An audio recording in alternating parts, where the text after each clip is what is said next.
A Course in Miracles, Lesson 275. God's healing voice protects all things today. Let us today attend the voice for God, which speaks an ancient lesson, no more true today than any other day. Yet has this day been chosen as the time when we will seek and hear and learn and understand.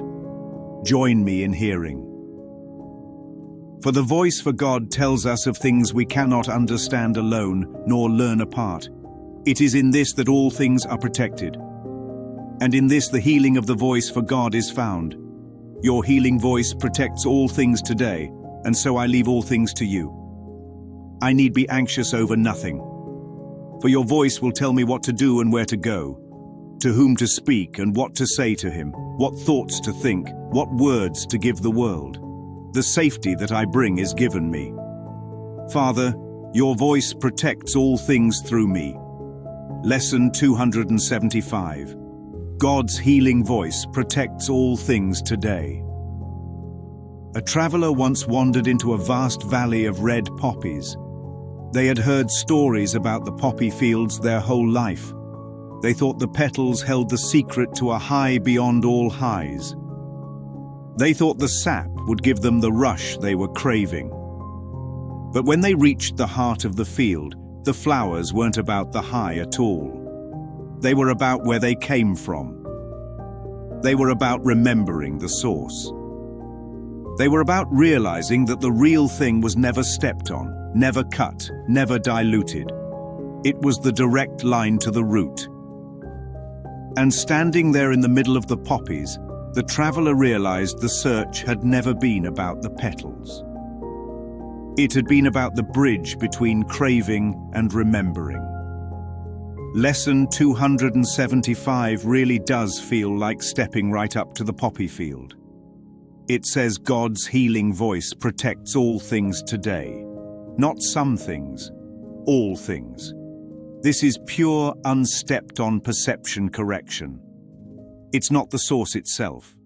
It's the bridge between the high that seemed so necessary and the truth that was never absent.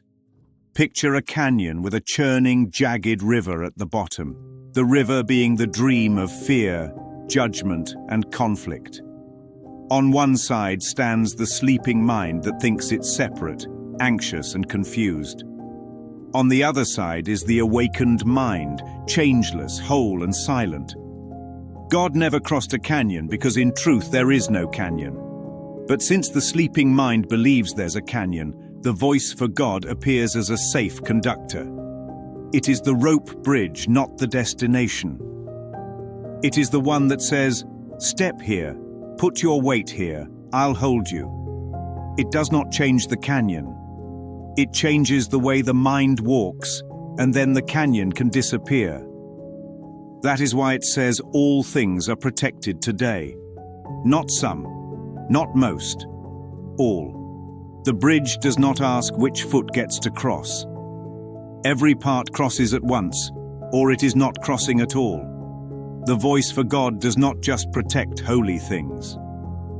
It protects every single step taken along the way because it knows the steps are not real, but willingness is. Examples of being anxious over nothing look ordinary and constant. Checking a phone again and again out of fear that a sign was missed.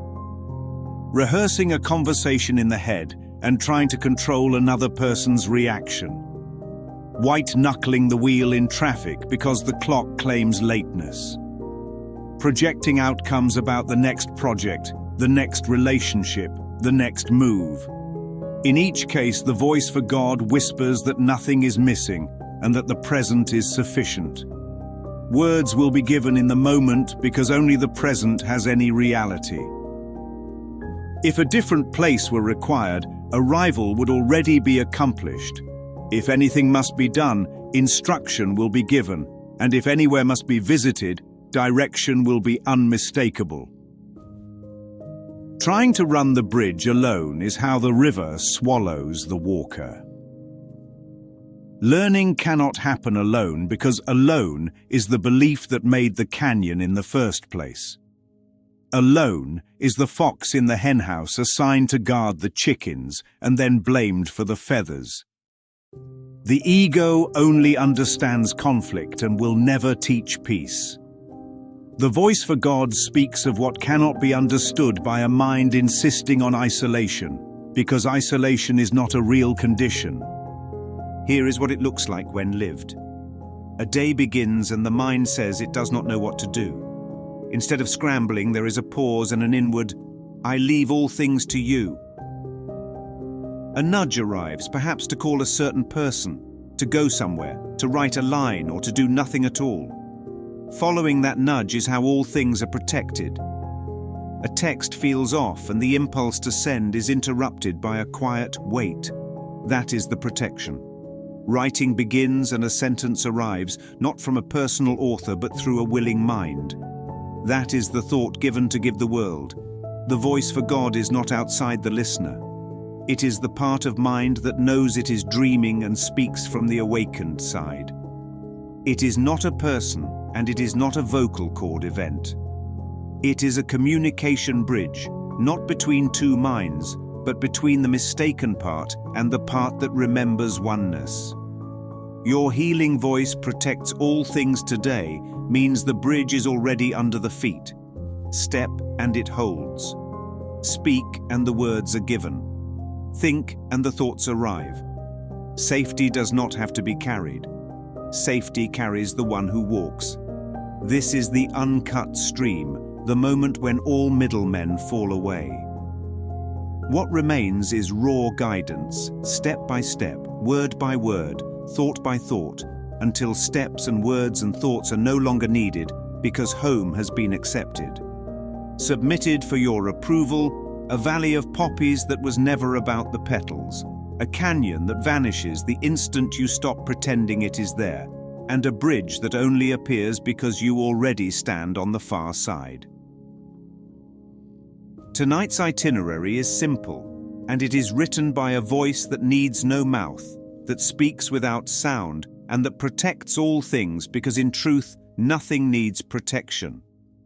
If you must walk, walk in willingness.